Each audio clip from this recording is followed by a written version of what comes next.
Well, military appeal court, the government of Tunisia has sentenced the leading opponent of President Kais Saied, Sefeddin Mahmoud, to 1 year in prison for insulting a judge. The government also banned him from practicing law for 5 years. Mr. Makhouf is the head of Karama Party, which is allied to the Islamist Edna Party. Mr. Makhouf's lawyer called the verdict a farce. He said the president had created a judiciary that he manipulates and uses to oppress his opponents. Earlier this month, President Kais Saied sacked dozens of judges. He accused them of supporting Islamists.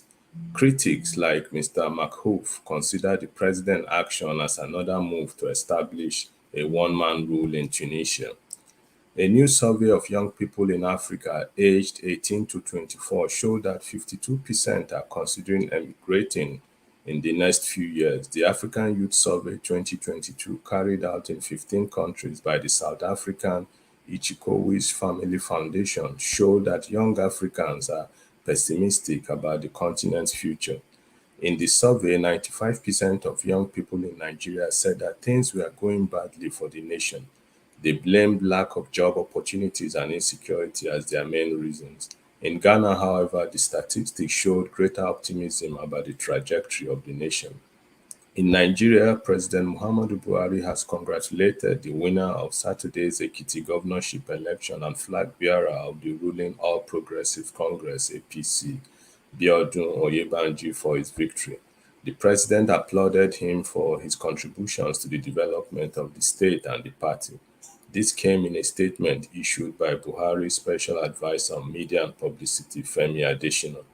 Early on Sunday, the Independent National Electoral Commission (INEC) declared Mr. Biodun Oyebanji as the winner of Saturday's election.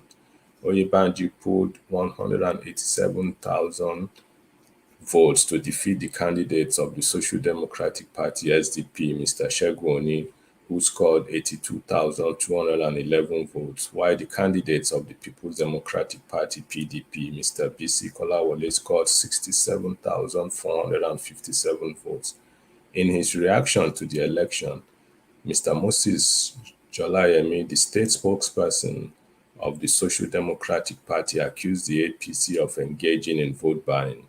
He also accused security agencies of compromising during the election.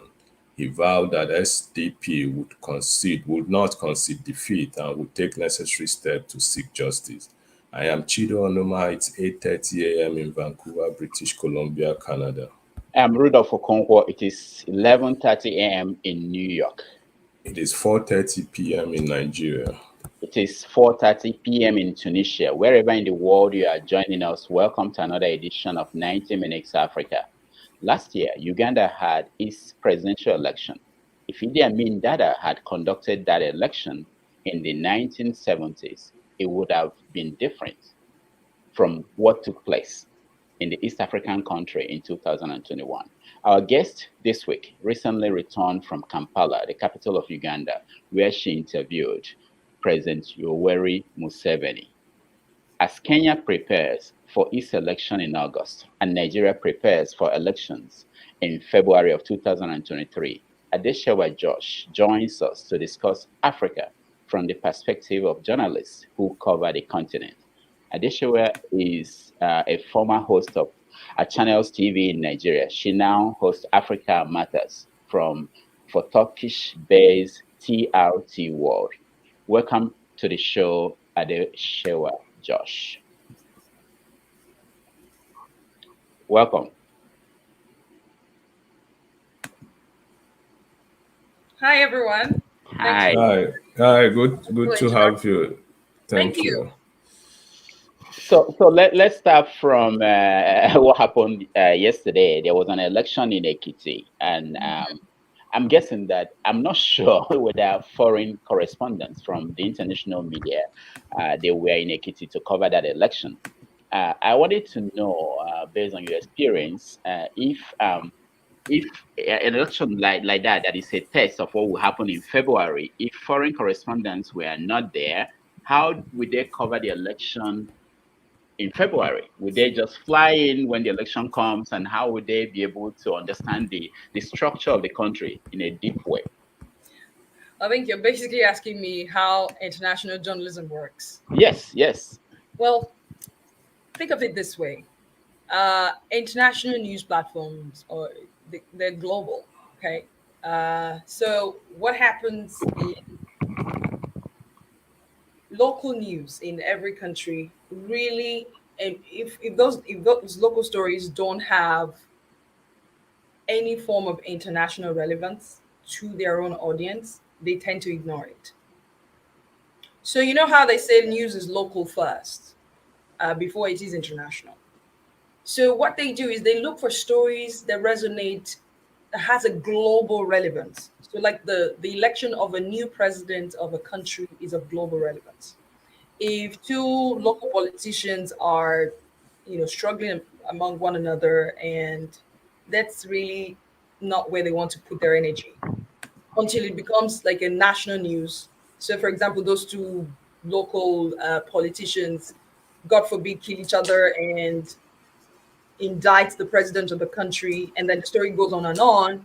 Then they feel like it is big enough for their audience to know. So that's how international journalism works. It has to resonate with their global audience. So a local election, why would a local election make, say, be on a CNN, for example, or on a TRT World? Mm. You have to think about, that's how executive producers think. Why Yeah. would our audience want to know about this? That's So that's the danger in that is, when a foreign correspondent comes in, they have to then like go through the backlog of information that they have missed as a build up to a national election. And sometimes if that correspondent hasn't been following the story, there's like, that's where the nuances are lost. Okay? yeah. This is what we're talking about, So except you really know the region, or you are from the region, or you're a journalist who's been following the story, you are going to miss a lot of nuances, when all of a sudden you fly into the country and you're reporting something as big as a national election.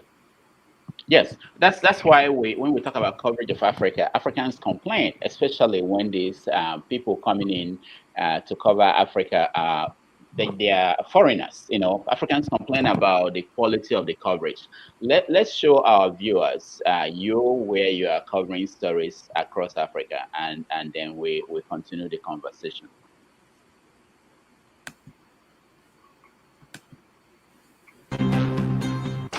For Nigerians living on less than $1 a day, second-hand clothing stores are where to shop for affordable outfits.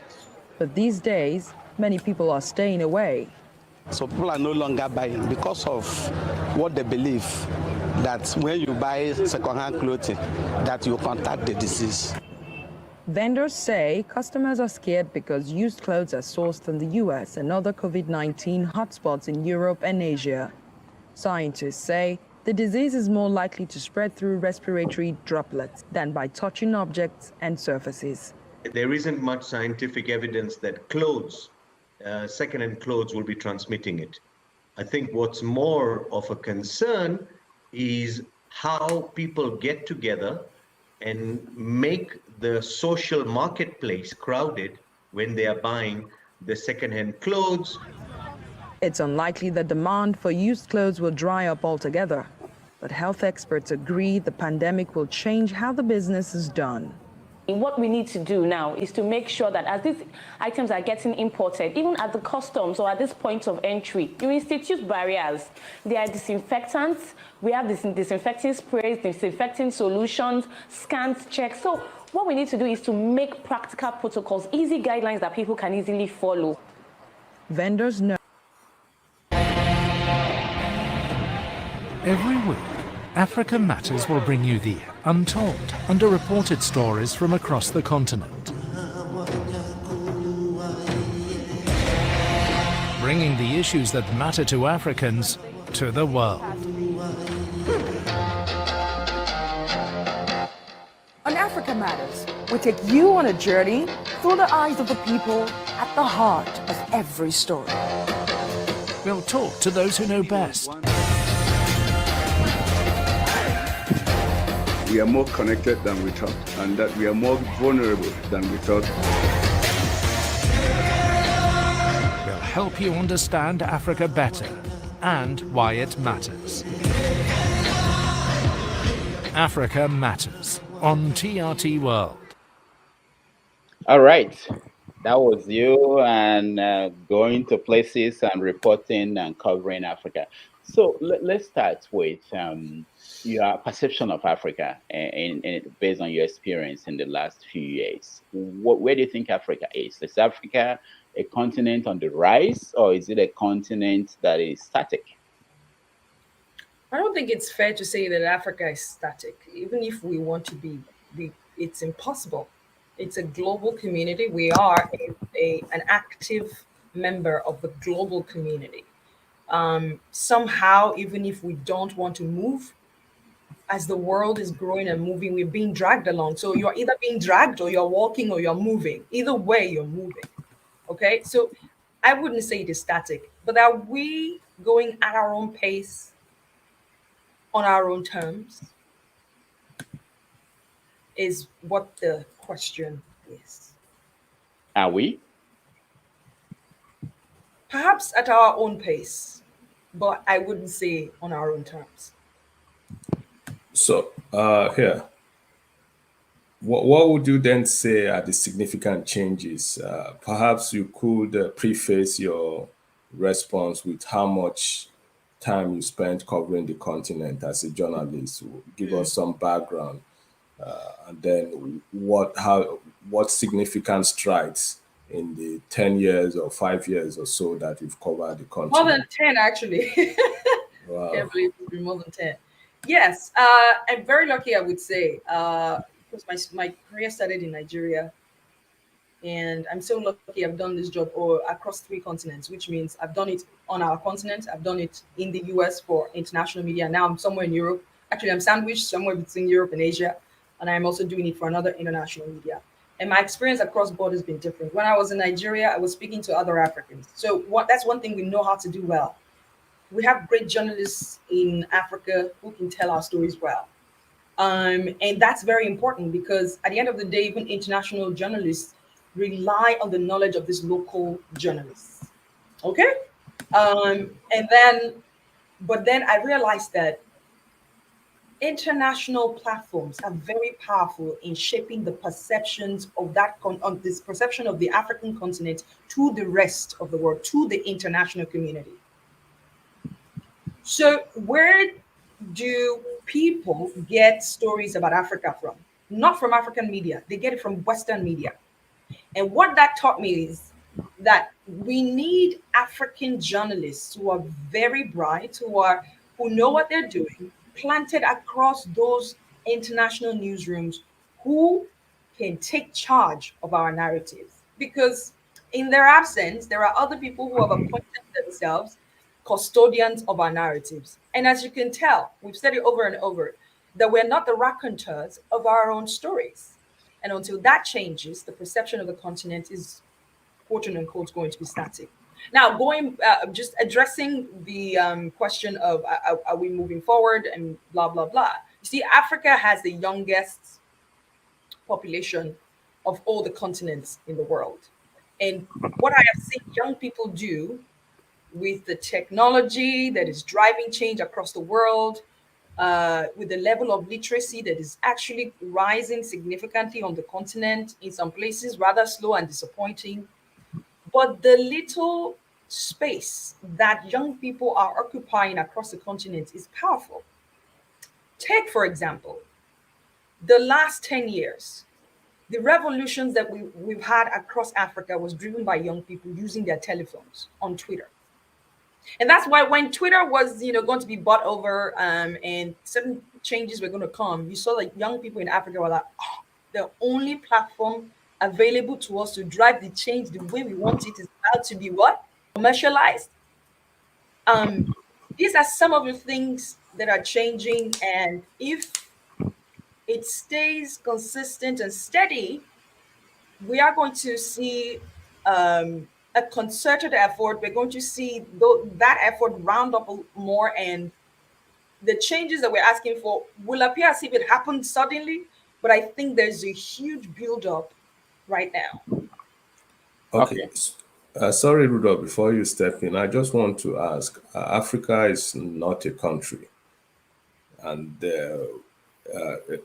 mostly in Europe and America, the sense you get is that it's seen as one.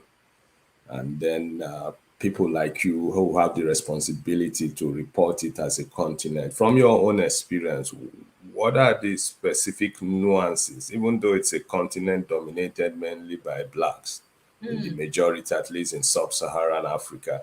Are there any peculiarities? Are there any similarities? Are there the differences or peculiar things that differentiates Africans in your reportage to Okay. give us a clearer understanding of the continent? Okay. With all due respect, in the 21st century, um, my biggest frustration in international newsrooms is when I get the indirect nuance, energy, whatever you want to call it, vibe that Africa is a country. It just sends my brain spinning. So, for example, I want to go on a deployment and I ask to hire a stringer. And they look at you and go, that is not why we hired you. If we're sending a white boy now, we believe that it is justified to give them money to hire a stringer. And I'm thinking, you are thinking from the perspective that Africa is a country. Even in my Nigeria, when I go to the north, I have to work with a stringer who is Hausa. We are a continent of tens of thousands of ethnicities and languages. And somehow, by the machinations of the colonialists, they have bundled us together. Now we're working with it. Please educate yourself. Africa is a country of 53. In fact, last time I checked, it's 55. So now we have some islands. This is how I work with it. And I think it's a huge burden even for me. When people say, oh, she covers Africa, every day I bury my head and I'm like, oh my God.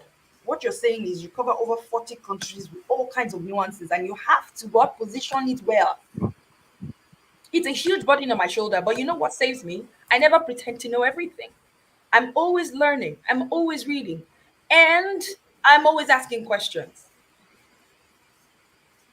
West and East. West Africa kind of has the culture there is sort of the same, because of the history that they have, and because they also share. Some of them share similar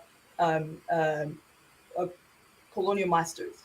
Well, there is a great language difference. Sorry to cut you. Yes, even that I mean, Arabic, French, English, Portuguese. Exactly. Even that, I still can't bundle the whole of West together. You see what I mean?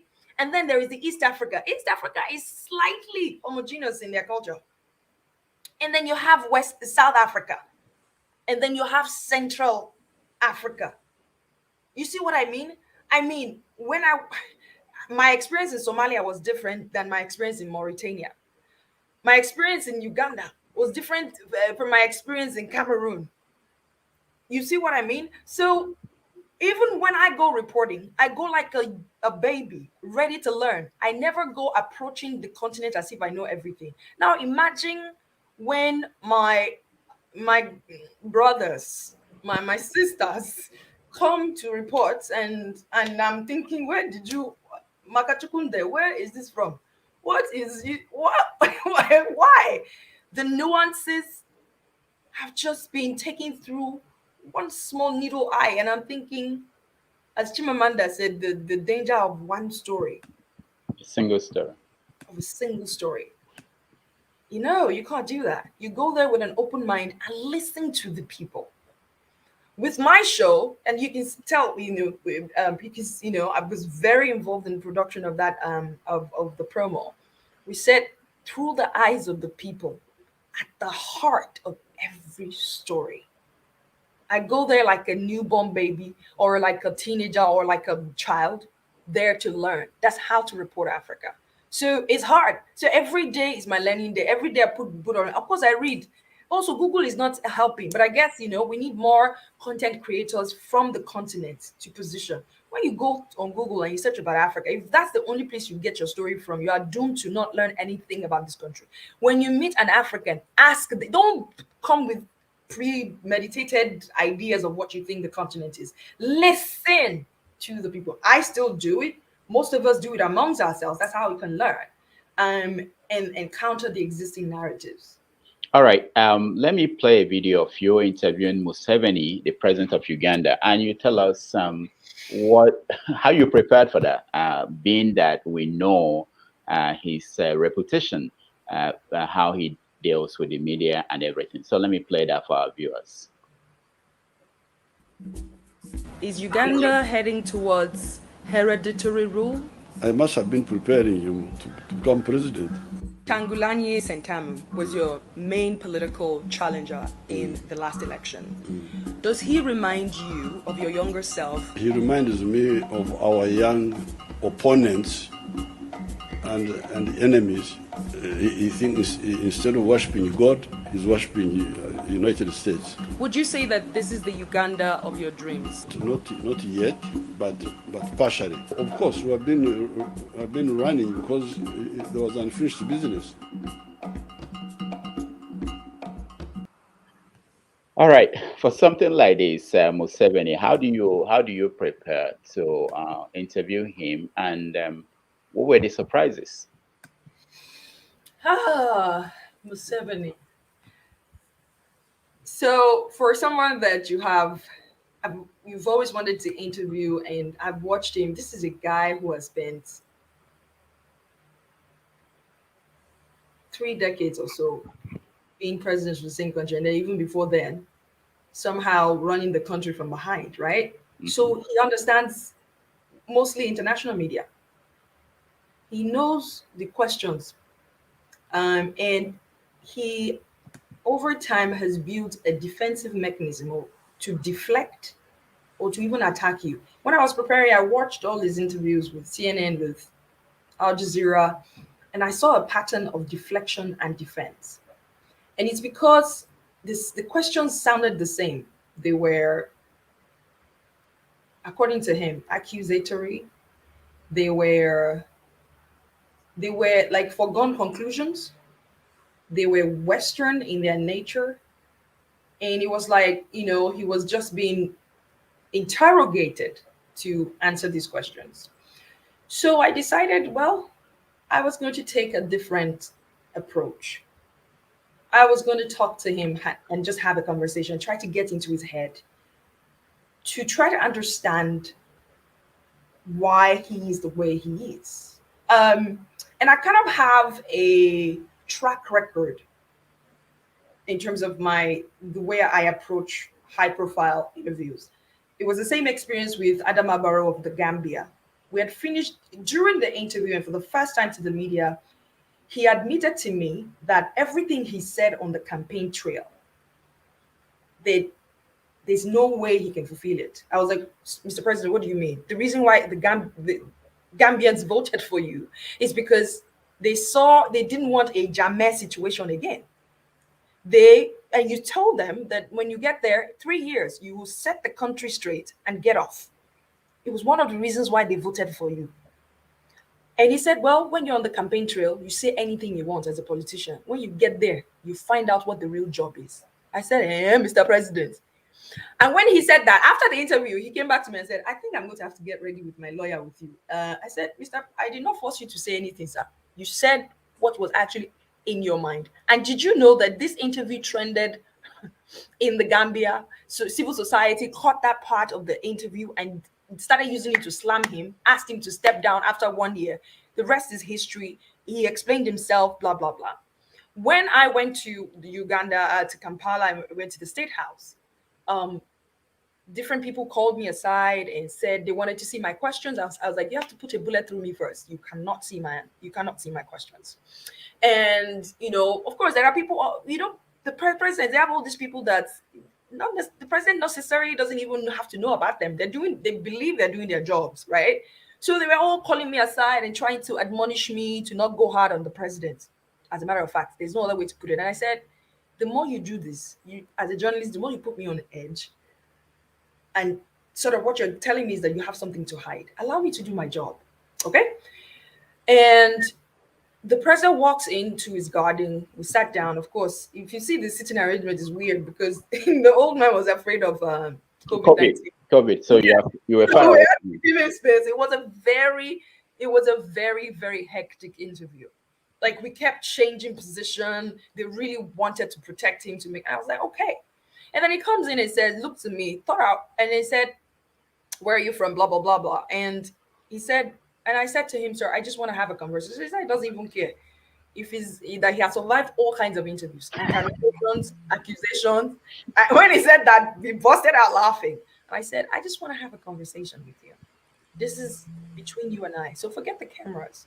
I need to get into your head, with all due respect, sir, and hear what you have to say."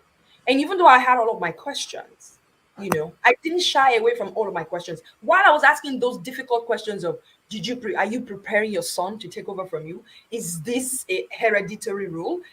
I can see seeds dragging in the garden. Like, where did they get this one from? Asking our principal, just anyhow, just talking anyhow. Sorry, sorry to cut you. This is quite interesting. So, hearing all of this, I would like to know whose idea was this interview? It's funny. I mean, every day I wake up wanting to interview one crazy leader or the other. So ideally, I was chasing, but they'd been watching the show, and I want to believe that they felt, okay, this is a platform where they're reasonable people. So they reached out to me and said, we would, yeah, yes. And I was like, oh. So I called my team. I said, guess who reached out and wants to talk to Adesewa Josh? I said, I wonder what they want to say, but let's see. And they said, oh, really? Like, what's going on? I said, I don't care what's going on. I want to speak to Museveni and let's make it happen. And the rest is history. So it was sort of, you get to a point, and he's not getting younger, where you feel like the world still doesn't get me. And is there a platform where I can just say what's on my mind?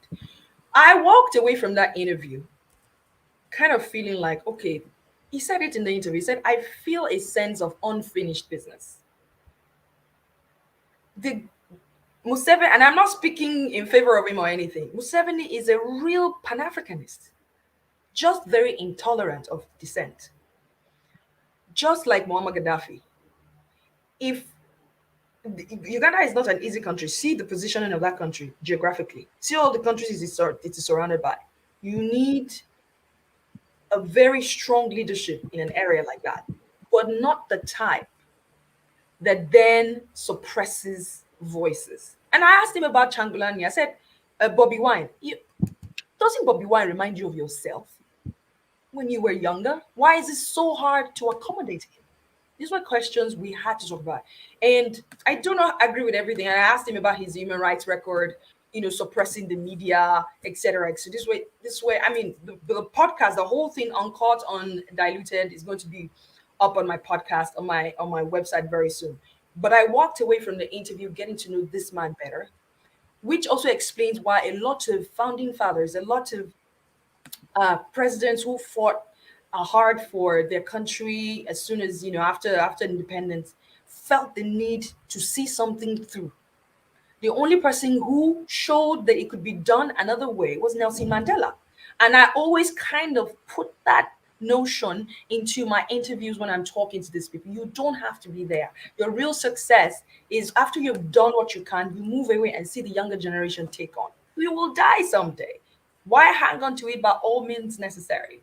So it was one of my. I enjoyed the interview a lot, and I hope to do more of that. Actually, the next person I want to interview is Paul Kagame. So yeah, I wanted to go there now because Kagame. But generally, let's look at this. What do you think is the greatest threat facing Africa? You've talked to leaders, you've talked to ordinary people on the street. What you are based on your assessments, what is the greatest threat facing Africa? Sorry, maybe before we get to that, I think that's a more general question which should take most part of the conversation, but still on the Museveni thing. Mm-hmm. First, I would like to know what your takeaway was in terms of how, first of all, you, then his handlers and the president himself. Has there been any pushback from the interview? One, Then two, here is a man who is 77, almost 80. He came to power in 1986. For some of us who were, growing up in Nigeria those days, following his resistance movement, almost 40 years in power. What's your own general assessment about his justification for remaining in power, and do you think it's something that is valid? Museveni is the third longest serving president in Africa. He justifies it by his sense of unfinished business, but also that the people keep voting for him, even though the opposition says that the elections are always largely never credible. Okay, so I mean, I asked him if he was going to run again. He said that's up to Ugandans to decide, but that he personally feels a sense of unfinished business. So if he sees them voting for him as an endorsement to keep on doing it, but then the argument is always, but the electoral process, the election, is usually not credible. So, as I mentioned earlier, it's for him, it's an honor to keep serving his country, but people who look closely, and with all of the things that he's done, the adjustment of the constitution, the removal of age limits, all the tweaks, different things, that the steps that's been taken in the past to accommodate this dream and this vision and this idea of let me keep running and finish what I've started, it kind of somehow it makes that dream of him, it puts it into question, because it's like I want to be there by all means necessary, and that is undemocratic, right? So that's the biggest challenge. And I mean, like I said earlier, Museveni has great ideas. There was a time he was the darling of the West. Remember when he first started the West? I mean, look, if you see the New York article, New York Times article, they were so happy that Idi Amin was gone, because they saw Idi Amin as the conduit for Islam and warming up to the Russians. So the West had their own interest to protect, and any African leader shortly after our independence in the 60s and late 50s, anyone who did align with whatever they were trying to do between them was seen as the enemy. And although Idi Amin was a bad boy, and then when Museveni came, Museveni was doing everything right until he started, stepping on their toes, and all of a sudden he became a bad boy. If you look at what he's done in the last 20 years, yes, it's not in tandem with democratic values. So you question his ambition and the ways that he has gone about it. So it's a very difficult one to judge, to be honest with you. Mugabe did it till he died, so I hope that's not going to be Uganda's problem. So yeah, that's very nice. I wonder in Uganda if the ghost of Idi Amin is still there. Do people feel that Museveni saved them from the crisis that other African countries are facing?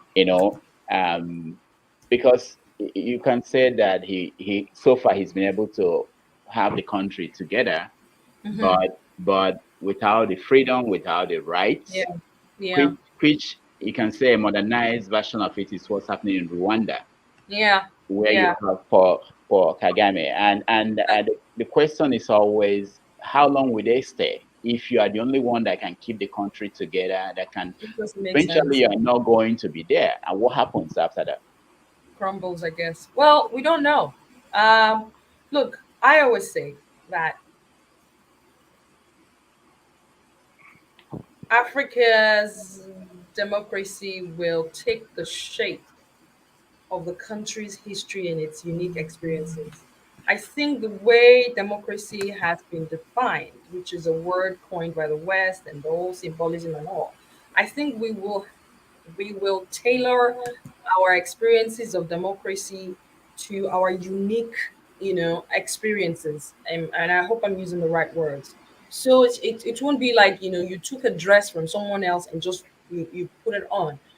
You're just this, you're just that. And if at the end of the day, the dividends of the system, it mirrors what democracy is supposed to deliver, it then makes it hard for the world to criticize you, which is what is going on in Rwanda. Look at the standard of living in Rwanda. It is still considered today. The last time I checked out, it is the second country where, with the highest FDI, and the growth rate is like the second in Africa, if not the first now, where everyone wants to go and do business because security, you dare not mess around because Uncle Kagame does not take those things lightly. So if the country is secure, whatever means or ways that the government has used to arrive at that was one thing they had to figure out. And somehow, when they explain the process to the rest of the world, it's like, oh my God, why did you do that? The country is at peace. Poverty is at a certain whatever level, and somehow the people can't even complain out loud because they're Yes. sending children to school, they're doing all of that. So sometimes it gets me wondering, what will it take? With the history of tribalism and ethnicity and cantankerous relationships and the divide and rule that we have had to live with after these people left us, I don't think it would be easy to build our systems purely based on the democracy that they defined. Let's face it. Okay, so Paul Kagame is someone, you like him, you hate him, but he's delivering for his people better than the people who are doing word for word democracy in some places. China, we're blaming China. I remember, the ideology of the world now is West versus God knows now whether it's China. And there was a time like 10 years ago, Western media was hammering on China. You're very repressive, da da da da da da. And then I remember listening to a commentator, a Chinese commentator, and say, are we delivering for our people? Have we moved this country from the depth of poverty in just less than 20 years to the point where we are? We still have a lot of work to do. Have we done that? Are we delivering whatever the system you're calling us is? Are we delivering almost the same thing as your democracy? Please let the end justify the means for us. And like, it was hard to keep hammering on that system. So I think it is unfair I don't think one system is going to serve every purpose and every society. I am a personal believer that may or may not happen. I think we're all going to have to tweak the realities of our societies. We can adopt this and adopt that and adopt that. But tailoring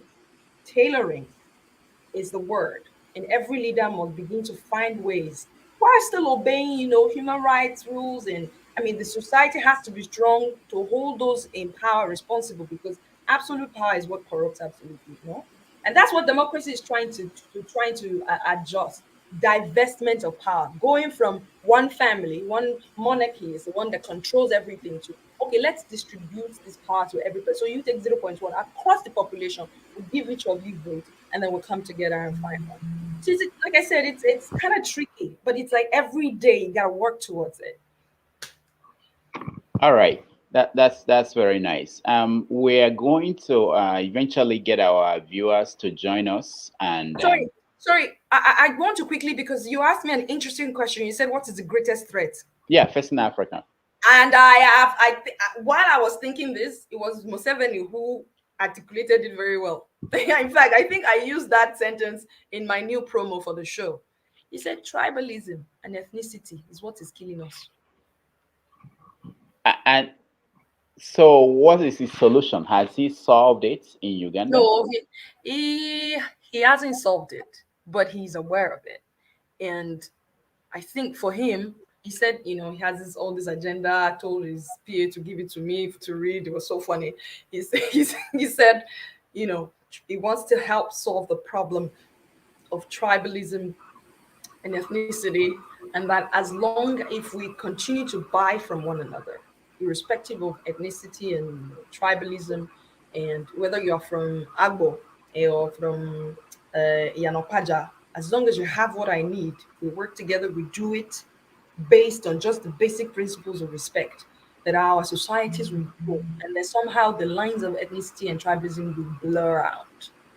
And that for him, he's trying to do that in Uganda. Honestly speaking. Now that's interesting because in Rwanda, they actually accomplished that on paper. So, for instance, nobody's Hutu, nobody's Tutsi. You're not allowed to define yourself as Hutu Yeah. and Yeah. Tutsi. So that they think that will solve the problem of the genocide that happened in '94. But there's no guarantee that if they become free, if Kagame is not there and they become free, that will be Continue. that people will not go back to knowing themselves as Tutsi. And in other parts of Africa, what we're seeing is a movement for people identifying their ethnic groups and even some demanding to have a separate nation. We have that in Nigeria. We have some elements in Kenya who are basically demanding the same thing, and other African countries. So when you look at Africa that way, do you think, what direction do you think things are going? Well, again, I'll go back to what you said about Rwanda and the whole Hutu thing. Look, for now, the person who is there, and I don't want to, the person who is there, he's delivering for, he's the president of Rwanda. Okay? Yeah. They don't say he's a whatever president. You know what I mean? Yeah. And the people getting rich and sending their kids to school are from both ethnicities, except somebody wants just wants to destabilize the country and starts the campaign of to try and disintegrate that. As long as people are successful, Rudolph, as long as people are enjoying the basics of life, I think those things become secondary, because we need something to blame. We need common cause. And that's what tribalism and ethnicity is for. You see, when we have one umbrella and somehow the dividends is going across everyone, I have not heard, not in recent time, that one part of Rwanda is getting more developed than the other, except for, you always have urban and rural areas. Okay? It's like somehow there is the even distribution of whatever successes that Rwanda has garnered since 1994. Okay.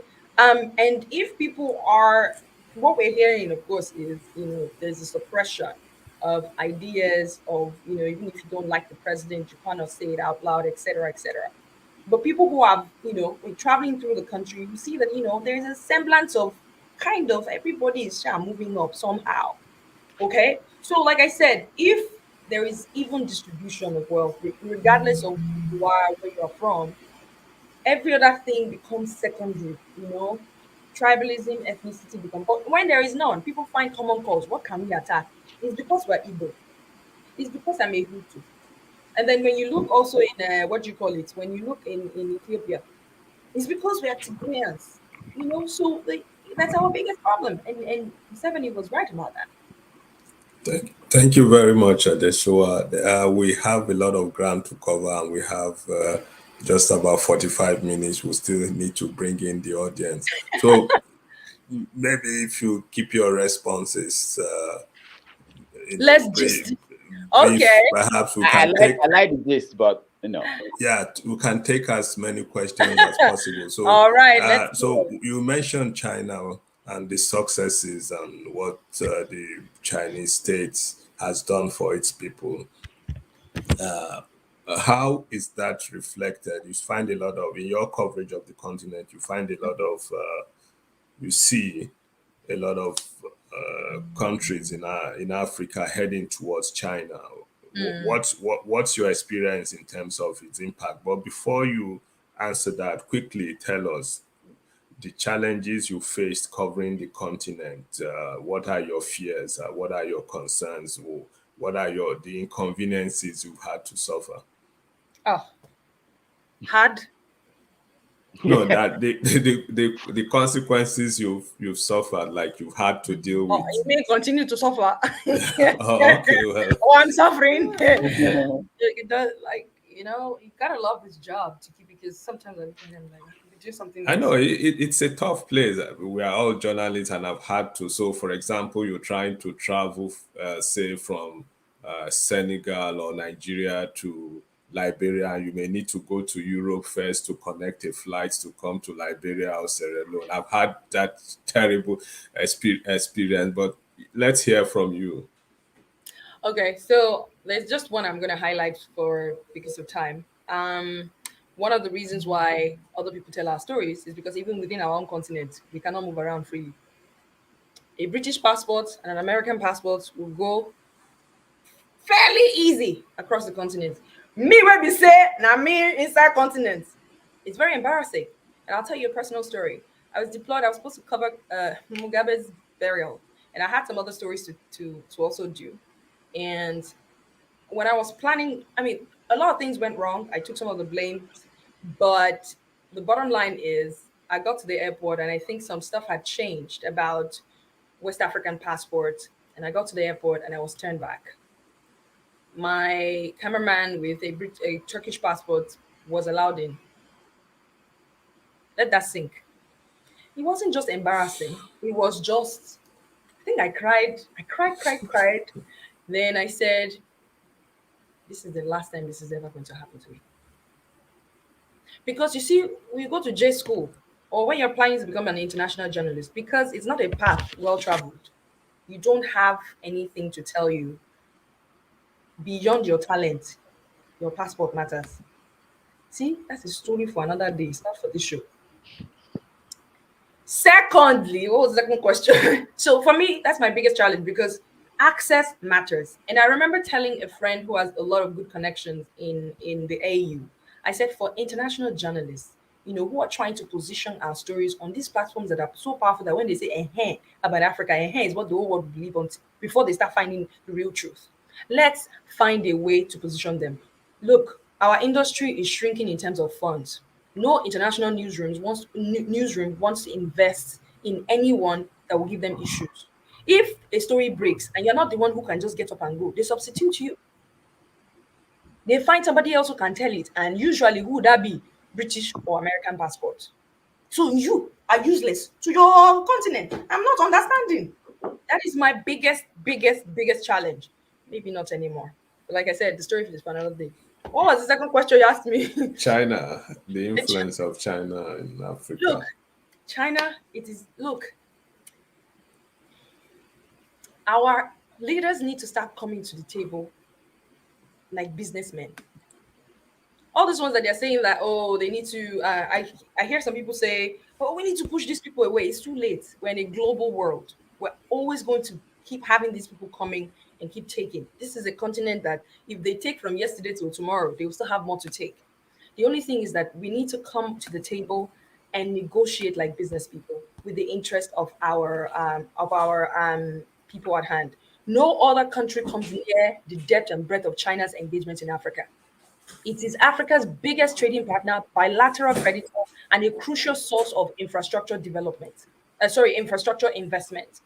Okay, everywhere you go, now it's China. In fact, when I start having kids, I'm going to make sure that they learn Mandarin, because after English, I'm telling you, my brother, because after English, give it 10, 15 years, is Mandarin. When these people are selling us and you don't even understand what they're saying anymore, people will hear. So every government will not have to start embedding their own people that can speak Mandarin, because then that will be like Pepe. Wait. Are you? So you're saying that it's a second scramble for Africa, that China is basically taking over? Is that what is going That is on? long time ago. That is so. I think when it didn't. So the question is, did it just start? Are you joking me? Are you joking me? This day I started since.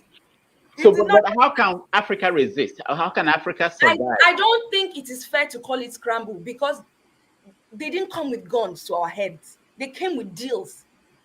Hence my opening statement. DRC today, I keep saying it. Apple, all this, what they want to do renewable energy, they can't do it without a country like DRC. That North Kivu province, where hell is breaking loose, is where all the cobalt, that's where it is. Okay? China is active there. All right? They can't do, the world actually literally cannot do without us. So how do we go to these negotiations? See, if DRC says we want to suffer for just 10 years, we're not selling anything to anybody. Come back in 10 years. Of course, they will blacklist you, they will sanction you, whatever it is they will do, just to test your power. Because if you don't know how powerful you are, how are you going to use your power? So I think it is bad negotiation, terrible understanding of how important. Nobody is doing you a favor, Africa. So I think it is unfair to call it a scramble. I don't think it is a scramble, because this time around they didn't come with bullets and pellets to come and shoot it in our head. They came with bad deals that we agreed to, that those leaders took care of their families and a couple other, maybe 2 years, and then it falls apart. Or how do you explain why DRC is still very poor with all of those things that they have? Bad negotiation. So let me connect it to something else going on across Africa, which is the Islamic fundamentalist fight. They are operating in West Africa, East Africa, North Africa, South Africa. So 50 years from now, how do you expect, which one will win? Is it the fundamentalist, or is it China's invasion of Africa, if you want to call it that? Is that what is going to triumph? What will Africa look like 50 years from now? It is whatever I want it to look like, because I'm really avoiding answering that religion question. Because after all, there is freedom of worship. Yeah, but it's not worship. The Al-Shabaab or the Boko Haram, they are not. It's not about freedom of worship. It's about fighting and destroying societies. It's about poverty. Okay, that's the well. So there's a parallel we can draw in the sense of what you talked about China. So you have this continent that has a triple heritage of Christianity, Islam, and traditional religion.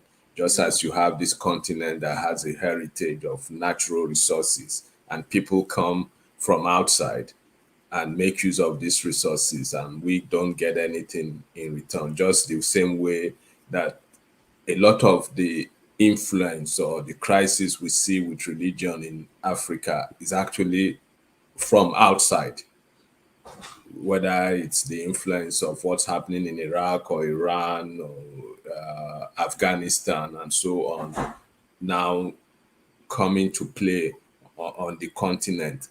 Is it that we as a people, or the leaders on the continent, are the challenge?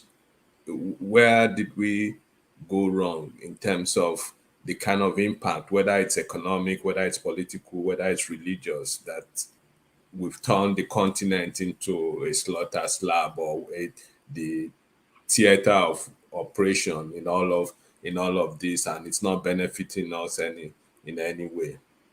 So you want to know what role religion plays in our dysfunction, in our ability to just pull things together? Is that what you're asking me? Because if that's what you're asking me, from like time immemorial, religion has always been used, I should say. I'm not saying it exists that way, but religion has been used to organize society or disorganize it.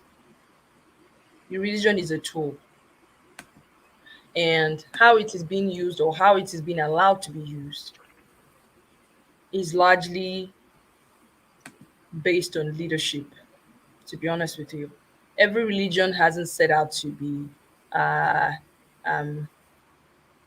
divisive in the fundamental sense of it. It's supposed to be peaceful. People are supposed to find peace in their soul, worship their God, whatever it is. I think part of the problem is trying to elevate one religion higher than the other. I'm a Christian, and I think part of my journey as a Christian is to stop looking down on any other religion, with all sense of modesty. Like I said, I have lived across 3 continents, and one of the ways I've been able to live with my sanity intact is to believe in what I believe and let people be. And if you come ask me, uh, what's what's up? you know, some working for you, some work for you, bro. Like, what's going on? and I can be like, yeah, you know, I got something that's worked for me, and you might want to close your eyes and pray.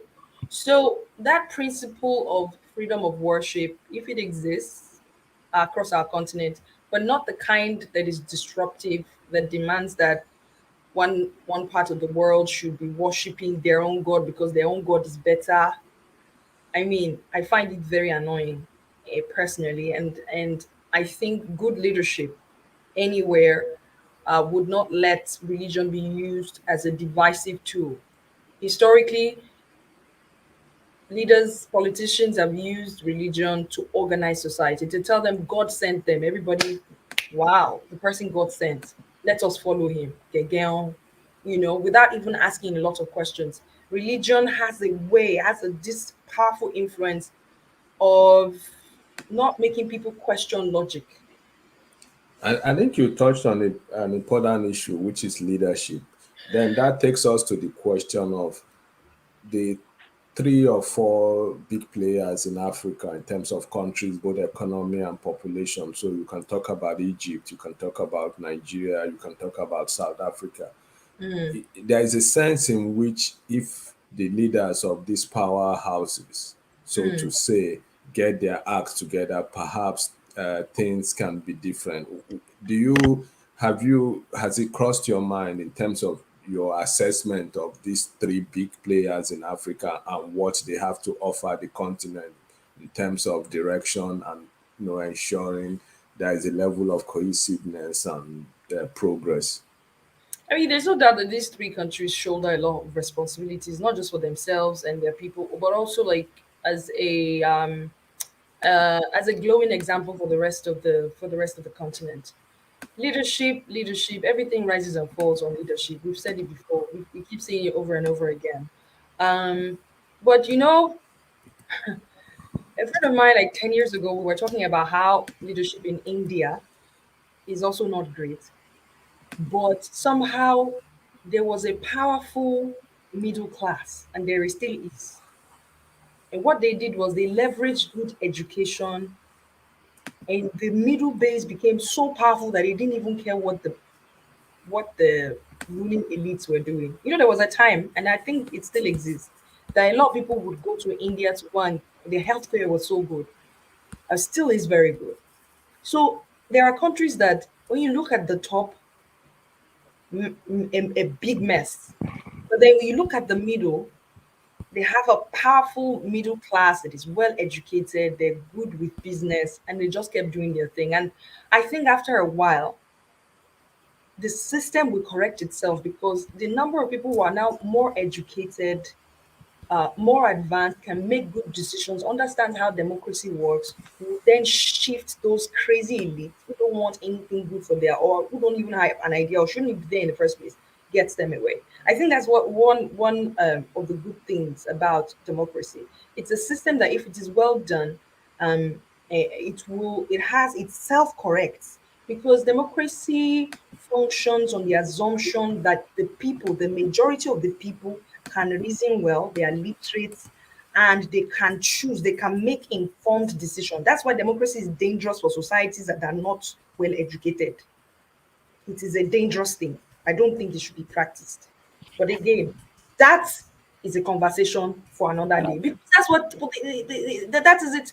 If you say democracy is a it needs politics, which is a game of numbers. So, and then it needs a society that can think, not from the belly, but well educated and all. What is the literacy rates of Africa compared to the rest of the world?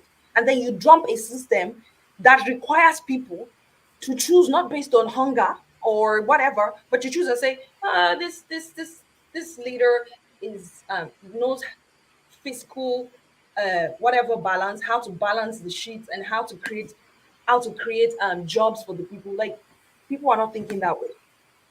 So I mean, how do you do that? But again, I'm veering off course. Back to religion.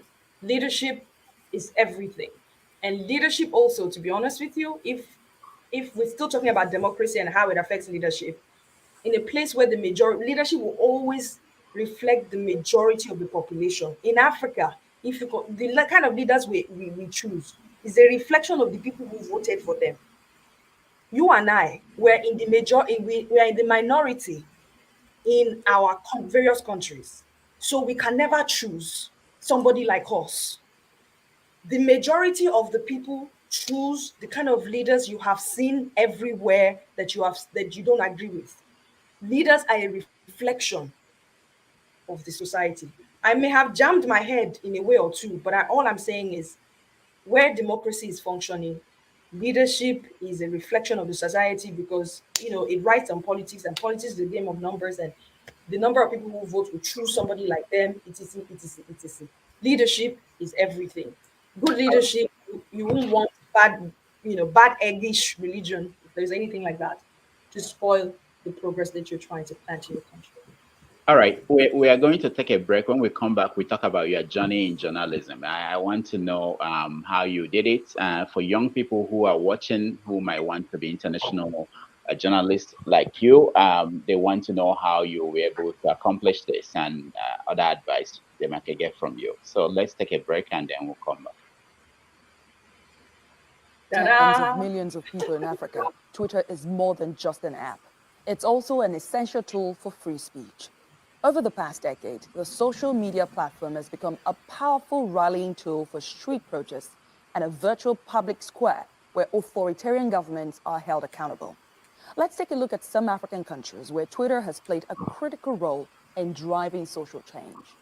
Twitter and other social media platforms have become important tools for social justice, despite all these limitations, in many African countries, and as such, a potent threat to authoritarian regimes. Will this... You cannot kill the power of a good story.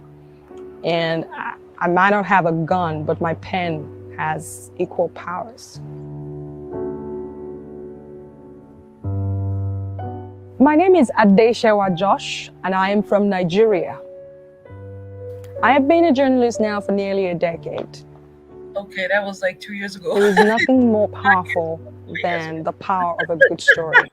All right. So, I know that was, but I wanted that was a while ago, but hey. there was a chance, people may not know this, that you will have ended up as a Nollywood actress. Oh my God. No, I just found that out, that you were a child, you were a child actor, you did so many things, stage, you were on stage. And so how did you end up as a journalist? And what is the experience like for young people who are watching, who may want to be like you? Okay, you're asking me to summarize my memoir. Yeah. Summarize it. Blah, blah, blah. Okay, so in the university, I studied science, laboratory technology. So I was a science student, basically. Back in secondary school, I was very artistic, doing French club, drama club, all these things, but I had good results. And once your result is very good, your result determines what class you go to. So they put me in science class. I was like, okay, fine. I thrived. And, so my life has always been like, it's a combination of a lot of experiences. But then knowing that this is something that comes more naturally to me, I started doing television, presenting. I did everything artistic that came my way. After graduation from university, I decided I wanted to figure out what I really wanted to do because I didn't see myself wearing a lab coat and titrating acid and base. It just wasn't me. I knew it, and I'm the kind of person that cannot pretend to like anything. It's good and bad. So I started doing, going for auditions. I took acting script. I was on Tinsel. Don't tell anybody. Nobody's watching. But nobody's watching. As Waka Pass, I did Waka Pass for a while. I was like, if people don't give me a very good script, I'm going to quit this Waka Pass. I was a backup singer for Momaji. Jesus Christ. So you have been with that's interesting. And I remember Don Jazzy it wasn't Don Jazzy then, he was whatever it was then. He was playing, but I did it. I guess when I finished school, I needed to pay my bills. So I did everything artistic that came my way. I even modeled, I shot some ads for, I mean, wines and etc. I took my journey as it came. I did everything legally, artistically profitable, you know. So, but then the change came when IBST boss, Ogunpiton, yes, IBST Media. I did a project with them, some MTN thing, was stage play, and he said, "You have something, but you know what? You can't come from under. This is a very tough market. Let's find a way to get you in." And I signed a contract. I went to London, did the training. When I went for the training, the people even asked me, they said, "You're already a great presenter. What are you doing here?" I said, "I don't know." So I came back with my London something now, back to the market, and I started applying for jobs. It was also at the time, it was like 2010, the early 2000s. A lot of, I just came back from London where they were plenty in the country. So we with accents that is very Nigerian. Nobody wanted to even hire us. All this, hey, so it was very tough, you know. Presentation was tough, like all this, and God bless those kids. It's not my fault that my this thing did not send me to London to go and acquire accent and brain.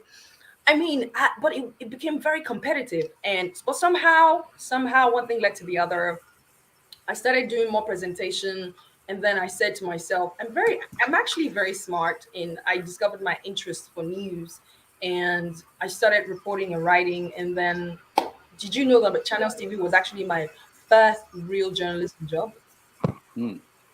I know some people would say that it is that your case is different though. You did not hustle in MTV. You did not. I went straight to Channels. And I'm so grateful for John Momo today because he saw the diamond in the rough, you know, and of course I'm not lazy. I love to work, you know. So the more work they gave me, the more I smashed it, the more things got better. I even did Sunrise Daily. Oh. Like I started from the top and I knew I couldn't F up. So I had to rise to the occasion. And I think that's one of the things that I respect about myself. We bring a challenge, we rise up to it, we crack it. And now it's history. I started covering the UN, went to the States, you know, every challenge, every assignment that came, I tried to crack it. And I went from like 60, 70, 80, and he's like, okay, she can be on her own and do her stuff. And then Columbia University happened, and I can go on and on. Now, I know that you had a conference in where you help young journalists learn the craft. And what other things are you doing, especially for young people who are interested in? Because we need more people covering Africa. I think we all agree and we need more Africans covering Africa instead of having foreigners covering Africa. So, what are you doing along that line? Okay, so I'm training. Really, I have written a book. You can call it sort of like a training manual. It's currently being edited, so it's going to be a digital book, like the sort of like a training of like 1.5 hour. This sort of the type you see on Udemy. There's also going to be a book on Amazon. It's called Package Like a Pro. What I hear most EPs and most newsrooms say is that we can't find anyone who can do it well the way we want it in Africa. To be honest with you, I have a show now that we have original features every week, like 2 or 3. And it is a tug of war finding good pitches, good writing, good editing, good everything. And it's not like these people can't do it, it's just that they need tips on how it is done, the acceptable way. Even when I go to international newsroom, this is personal confession. Almost they watched me. Oh. Everything I thought I knew, Igbo, bush. Like I started learning from the beginning, and I had to humble myself. It was humbling. So I said to myself, if this is what it is, this is what it would take to get more of our people to tell the story. Then we'll teach them how it is done, how to find great stories, pitch it, and you know what? Get paid for it. It's actually quite lucrative. Some news organizations pay as like minimum of $1,000 for 2 minutes 30-second story. Some pay more. I don't pay that much. So how do we get freelancers, young freelancers who what we'll describe as what's it called now? there's what's this word, social media, like there's a word I'm looking for.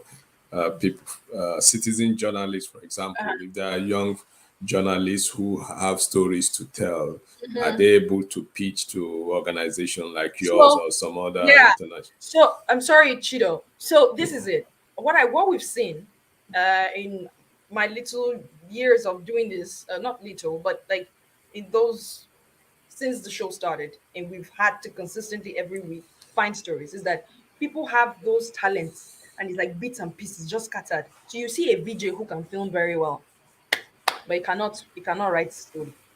You see someone who can write, cannot find a good cameraman to film him. You see someone who can write, who understands story, cannot pitch. You see someone who can do live hits and tell you everything that happened in his neighborhood. So live hits and stuff that when there's a breaking news, you find someone in that place to tell us the story. And more international newsrooms are they're depending seriously on regional reporters, freelancers, because when a story breaks, it takes time for that international newsroom to send their own correspondent there. Look at when Ukraine happened. How long did it take for people to actually get there before CNN eventually deployed a full team there? They were relying on stringers on the ground. But the reason why they can't put those stringers on air, quote and unquote, is because those people might not know how to do live hits, or they cannot speak English, or maybe they don't know how to write. So they'll be like, we'll send our own people. And it is costing newsrooms more and more. So now they're looking for freelance. It's actually a very lucrative stuff if you know how to do it. And that's why, I mean, hopefully with the help of you guys, we can set up like I've like I said, it's written, it's done, it's going to debut, and then the real thing will come from like getting back end support, and then being able to organize seminars in different parts of the world, collaborating with organizations and agencies on the continent so that we can get real time results. Okay, quickly, before we get to our guests, we have just about 17 minutes. In 2 minutes, can you tell us what the future holds for you? Where do we hope to see Adesewa Josh in 5, 10, 15 years? I'm sure many of your fans who are watching and those who didn't know when you transited from channels to Turkey would love to know. We also know you have an NGO. What's it about, Yeah. and how can people get quickly in 2 minutes? The Okay. audience is waiting. The time starts now. The same way I couldn't tell where I was going to be 10 years ago. I cannot tell you. But you can trust me that I'll keep striving for my best. I'll keep working. I'll keep the things that drive me is I don't think I want to tell you, but it's obvious. I'm driven and I'm grateful for God's grace. And so I'm going to keep trying. Where I'm going to be, I don't know, but I think I'm going to be sticking around for a long time, God willing, giving me good health and grace and life. I'm Still in the media, or you could branch into something else. I don't know. Set up your own international network, but go ahead. Me, I don't know because I just take it one day at a time. Sometimes I wake up like, who send me message? Now, what about the non-profit? I wanted you to talk about that a little bit. Your non-profit. I started it when I was in channels, actually. I covered a story about teenage pregnancy rising, and there was a time it was going up, and it got worse during the pandemic. By the way, people stayed home and they were just getting pregnant up and down. And I know that rich kids have the opportunity to be, to handle it better. So their parents don't want the shame. And so they get them out of the society and take them to London or the US, and somehow their education continues. But if you are a kid from a poor home or middle income, that's the end of your life, basically. And so what that does is it shortcuts most of this very promising kids and etc. So after covering that story, I said, how are we going to have more of a Adesewa if this continues to happen? And so I leveraged my contacts in the media at the time, and I reached out. I said, I don't want your money. Don't give us money, because even me, I don't have time to be counting money. I made a list of the things we would need so that when we do those outreaches, we'll help the kids. So it's called Project Smile Africa, and it's about putting a smile on that young teenage girl. So first started as Project Smile Africa. My first outreach was in police barracks in Lagos. And that came from my father was a policeman. I didn't grow up in the barracks, but and if there's anything I'm grateful for my father for, it's that, because it's an awful place to grow up in Nigeria, barracks, and children don't choose their parents. And when you grow up in that kind of community, just imagine. Have you been to a police barracks before? No, I've seen the outside and it didn't. Jesu. And then you have kids. And so we did our first outreach there. I told all my contacts in government. I went to the First Lady of Lagos then, give me 1,000 bags, give me this. I made a list. I created a Facebook page, and amazing people sent us all of these things. And so I told my friends came out, and we gave school bags, school shoes, school everything, so that when they were returning back to school, they went home with a smile. And then I discovered Talk to Your Teens, the pregnancy thing. And we ran a 5-year campaign, just talking to teens, and my ears till tomorrow, the kind of things I hear from young girls. Even before, what is that scandalous story that happened? One school story of people getting pregnant and all started happening. They were telling me of things that were happening under their principal's nose. They were pointing at teachers sleeping with them. So what I do is after the training, they're talking to them, I would write my report and send it back to the school. The kids were happy to have a neutral person to talk to. Teens don't talk to their parents, they talk to their friends. I had to make myself available as a friend to do it. And I was doing this with my hectic Channels TV schedule, because it was something I deeply believed in. So that's what it is. And to be honest with you, in the last 3-4 years, I haven't done any major, because I've been out of the country, but I have volunteers on the ground. And part of my dream is to kind of make it a franchise. So we have Project Smile Madagascar, because I met friends from a trip at the White House in 2014 when I was covering. We had been invited, but I forgot that part. There's many stories to tell. Michelle Obama and Barack Obama invited me to the White House along with some other African journalists. It was during the same time he invited a lot of African presidents to the White House. I don't know if you guys remember that. So we were like journalists covering it. So I have this network of African journalists. I shared my vision with them. I was like, you guys are powerful people. You're credible. If you say you're doing this, adopt it and find a problem in your society that you can solve. Leverage your, public figure.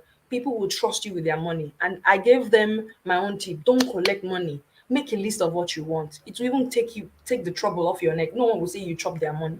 Do you want to wear children's shoe? Abi, you want to carry children's bag? So, and then film it and send. So it was a very rewarding time for me. And I still find ways to do it here when I can. I haven't done it in 2 years and it breaks my heart, but I intend to go back. All right. Thank you so much. Let's bring in our audience. They may want to ask a question or two. I'll bring them in, all of them at the same time. Ovia, welcome to the show. Thank you. Alaro, welcome to the show. Thank you very much. Wenga, welcome to the show. Please bring a lady now. Well, we can't find any. There is. This is what I'm talking about. Probably, yeah. Turn on your camera so that we can bring you on. If your camera is off, okay, she's here. Okay, you got your. Oh, yay! We have all right. So you guys have we have less than 12 minutes to. Yeah, I'll try. Okay. So just 30 seconds. Questions only. Yeah, go ahead. Rudolf and Chido, this is not fair. I have to say it, and I'm very serious now. It is not fair. There are some figures. We'll charge you for that party promotional ad you're doing. No. That subliminal ad you're doing. There are some figures we don't just ask questions. There is some figure deserve more time to interact with. I'm a fan of news. I consume news, history, politics, and all that. I have never seen a figure that covers so much about us, about our problem, where we are coming from, where we are headed, the way she put it within how many minutes. And kudos to the question you guys asked. When she was talking about Museveni, politically I'm a fan of Museveni. yes, he's bad and all that, but you started saying something about how he was a darling of the Western media when he first started. And talk about how you're meeting him, how you could not even say, this is who he is, this is who was, but he's a Pan-Africanist. That covers a lot, because I've read a lot about history and politics. That covers a lot. So we deserve more time to have more conversation. And the way you said you articulated about the problem we are facing in Africa, which is about tribal and all that, that's a lot of things that we actually need to talk about. But my question here is, you talk about how we should tailor our democracy, to our own way of life. And I think you get that from Mr. Veni too. But my question is that, now I'm narrowing to Nigeria in particular. Do you think an average Nigerian understand our system of democracy, one, and the system of politics we are playing to start with? All right, thank you very much. You may no, maybe let's take two. Then you answer the two. Then we take okay. All right. Louis. Hello. Yeah. Thank you, Rudolf. Adesewa, thank you. I've been following you. I'm enjoying your interview. Nigerian will be going for general election in 2023. And currently, we are facing big economic challenges. As at now, we've not been able to meet our OPEC quota.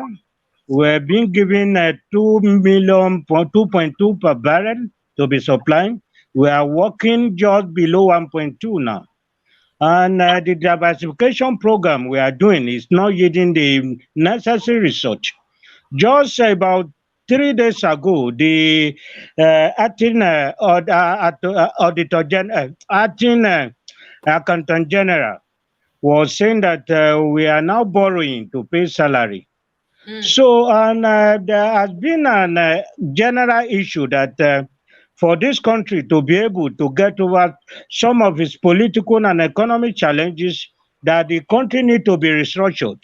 So I want to know your position. Do you share the view that until this country is being restructured, that we may not be able to get over some of the problem of the economic challenges we are facing? All right, thank you, Lois. So Adesewa, you can answer the two, then we take the last. What is your real name, the new Nigeria? Ovie, that's Ovie. Ovie is my name. Okay, so Ovie, so this is my answer to you, and I'll take it off an answer from a guest that I had on the show 3 weeks ago. You might check her out. I think I posted her on my Twitter feed. See, part of the problem with the average African youth, including Nigerians, is that we don't know how government works.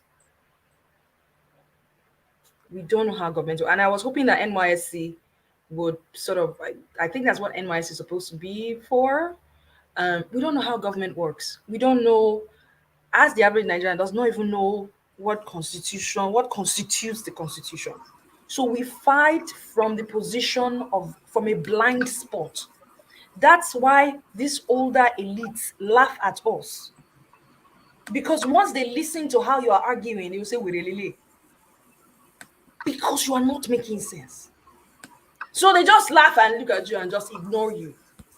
We have to come from a position of strength. Ayachebi was a UN youth and AU youth envoy, and she said one of the advice she gives young Africans is go and do internship in your government. You cannot change what you don't know.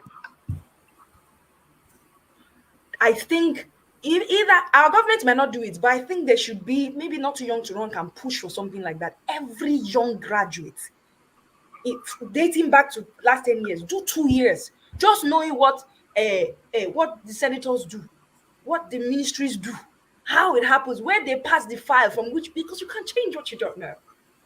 You have to know it well enough to be able to break the rules. That's what I'm going to tell you. That's the only thing I'm going to tell you, man. You can't change what you don't. That's it. Lewis? Yeah, Lois. Thank you so much for following me. And I really do appreciate you. You see, the issue of restructuring was also a topic I've had on my show a couple of times. I had what's his name now? Cheta Mwanze You might know him, of SBM Intelligence. Hmm. And one of the things he said about, I don't think restructuring is a, correct me if I'm wrong, it's the idea of having regional governments take care of their problems, right?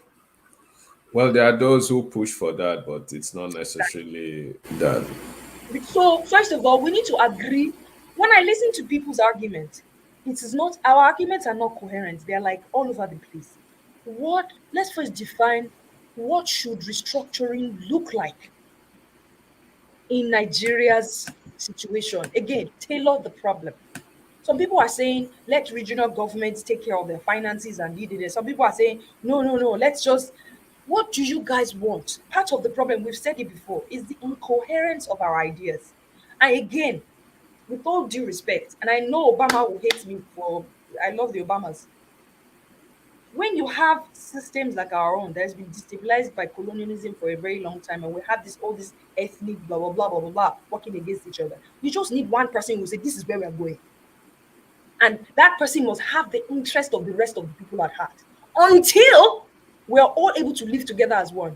My favorite human leader in the world is Lee Kuan Yew. Singapore got became independent almost about the same time as us, and they are multi-ethnic, maybe like us.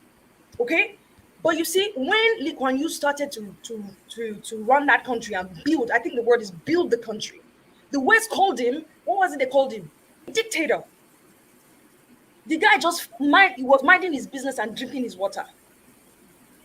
Developed the country, literacy rate went up, blah blah blah went up. He was conducting elections till the society became so homogeneous that when it was time, the system corrected itself and they voted for somebody else. He stepped down, whatever. Let us first decide what kind of restructuring do we want. It is the lack of coherence that is the problem. That's what I'm going to say because Niger, my Niger. I think I'll stop. Thank you. Let's go to when there are 30 seconds. We have less than 4 minutes left. 30 seconds for your question, and then we'll go ahead. I'll come to you, proudly, Beer. Thank you very much for putting this wonderful Adesewa. I'm a big fan. I actually just discovered you today. I'm a journalist myself. I work for News Central TV, and I focus mainly on Africa. My question to you is this. I'm a Pan-Africanist. I love the Lumumba of those world, Sankara and Mandela. And we all talk about African integration on paper. And it's so sad that it's easier for Europeans to move around Africa easily than fellow Africans. So African unity is just, we go to OAU summits, it's Kumbaya. The African Continental Free Trade Area was signed about 2 years ago. And, it was started as a billion people single economic zone in the model of the European Union. But we've not seen anything yet.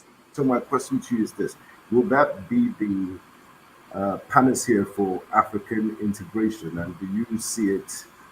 Because people, they're still operating blocks. The DRC just joined the East African Economic Bloc. Have every side. Yeah, so will AFTA be that thing, that policy that would truly integrate Africa in terms of free movement of goods and people? That's all right. Thank you. Let me quickly answer it. Okay. I'll do it in hopefully 1 minute. See, AFTA is a great idea. It should have happened monkey years ago. If it happens, implementation is not going to be easy. When it's going to be easy, the EU was setting up too. It wasn't easy. They fought each other's throats and blah blah blah blah blah blah. So I don't think it's fair to expect AFTA to take shape even in 10 years. But I think where the danger would be is to not be realistic at all about what it will take. So we need to have a list, bullet point, okay, and say in the next 20 years, the first year of AFTA, this is what we're going to achieve. The second year of AFTA, have a timeline to be able to achieve this. A good way to solve this, our problem of not being able to move around the continent very well, at least for international journalists, is for the AU to set up a database for us. have a name. So like I called it the black passport, the black journalist passport. In fact, I want to take this argument to the floor of the AU, inshallah, one time, so that we can argue it. Once they have, do you know what I mean? I just came here from Malawi a few weeks ago. Say that again. Sorry. Apply for a visa to go to Malawi. Yeah. Can you imagine? I just came back from Malawi a few weeks ago and I needed a visa. Yeah. All right. Proudly Bear, go on and ask your question. We're out of time, essentially. Hello, Adesewa. Really nice to meet you. I'm really happy to have you here. And as a woman, I'm so proud of you because I champion women wherever I go. My question for you, as a journalist who has traveled large with great experiences traveling around Africa and the rest of the world at large. Today, do you think that there is hope for a young Nigerian woman, both in politics and other important positions that are credible to make huge positive differences or even minute differences in the society, starting from home, say in Nigeria? And secondly, what advice do you have for our young Nigerians? They say charity begins at home, say from Nigeria, then we have great Nigerians, then we can become great Africans. What advice do you have for an African young girl who has a dream? We say people would want to empower a young girl, but there are young girls that already got those fires in their bellies. But they say you have to help heaven help those that help themselves. So those people that really want to, what are you going to tell them to start? They should help themselves. There shouldn't be excuses that I can't go to uni. I know that money is important, but there are people that are orphans that actually made something out of their lives. There are people in potholes that became somebody. What are you going to say to them to empower them that, look, you have to help yourself first and put yourself in the position of limelight where you will get that desire possibly? Thank you. Okay, so there's a weird sound coming. Yeah, sorry. Let me figure out who has this. So thank you so much. Hold on. Okay. All right, go ahead. Sorry. Okay, so Proudly, what's your name again? Proudly Blah? Yeah. Yeah, okay. Thank you so much for that question. And I get this all the time. So I'm going to break my answer down, hopefully, into 3 stages. Zero it down at Nigeria. Nigeria has become a very dysfunctional society now. And every day I am afraid for the average girl who sincerely wants to make it, because everything is upside down. People are not telling the truth of how they're climbing up the ladder. And social media, they look at social media, you're even more confused. And last time I saw hair for 1.5 million, and babes, I say, you can buy land in Agbo with that thing somewhere in the village. But that's how my mother raised me, okay? So it's become very twisted and all. I think it takes the great to perceive the great. From my experience, my father died in 2004, and everything, when a man dies in a home, everything just dabaroos like that. So one of the things I did was I started looking for mentors outside of my home.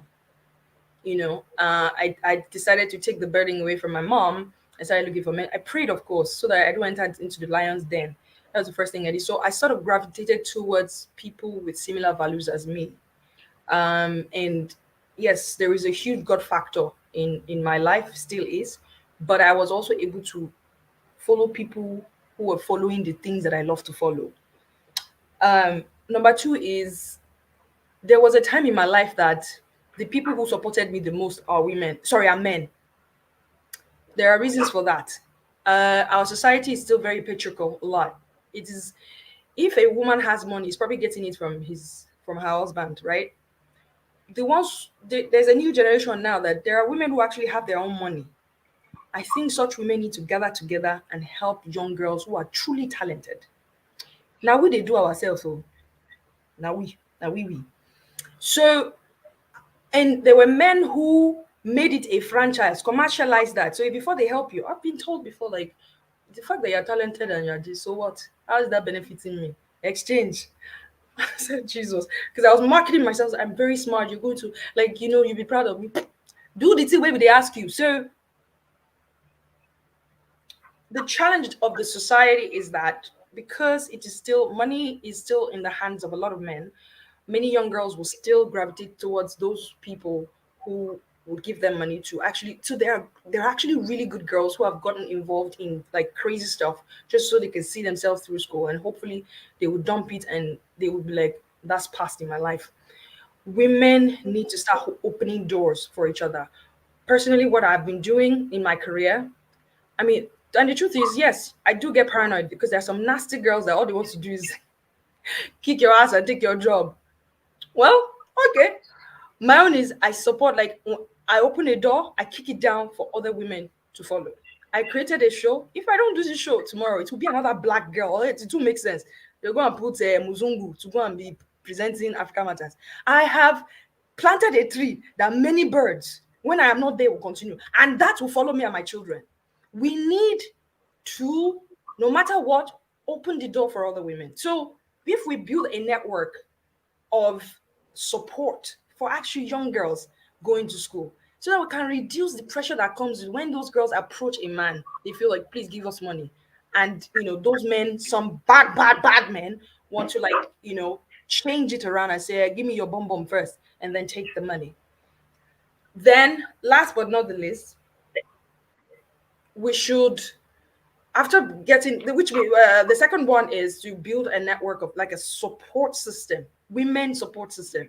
Now I have more women supporting me. I mean, this phase of my life has been wonderful. Women just supporting me, and it tells me that things are changing. Okay, so in your own little way, who's that young girl struggling, who is truly talented, not the one who feels entitled and is not doing anything? And my friend, if I slap you, but I can tell the one that is like, you can tell they're working very hard, and give them your support. Give them your support. That's what you can do. So when we create this network, we can see more women entering the door that you have opened. And before you know it, we push each other up. And like, it is not a war between men and women. No, it's just that we're reclaiming what used to have. And please take away that notion that African women were, what was it? It was when the colonialists came. You've heard of Warrior Aisha. Our society was not a society of oppressed women. Women were doing their thing. Still go to the markets tomorrow. Women are the ones running things. Not because they are oppressed. It's because that's what we did. Whoever wants to be warrior will do warrior. Want to run a kingdom, you run kingdom. If you want to run the home, you run the home. It was when the Europeans came that they needed men to go to war. They needed the women to stay at home and raise the kids and bear more men, so that when those kids grow up, they will pick cotton and go and fight. There are still cultures in Nigeria today that you don't mess with their women. So what are we talking about? Please, my American accent has disappeared. So that's Wonderful. Thank you so much, Adesewa. Right, It's been a pleasure. We need a session of conversation with her, like hours. She has experienced a lot. So we'll do more of this. We're out of time. Thank you so much, Adesewa. Thank you for being part of this. The guests.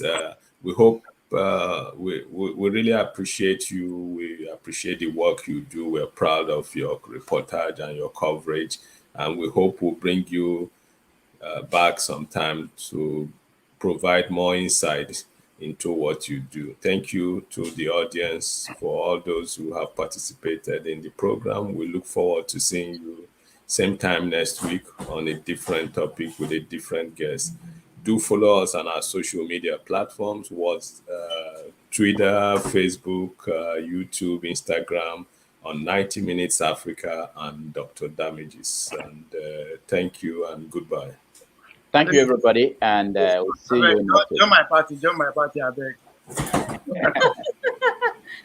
All right, so nice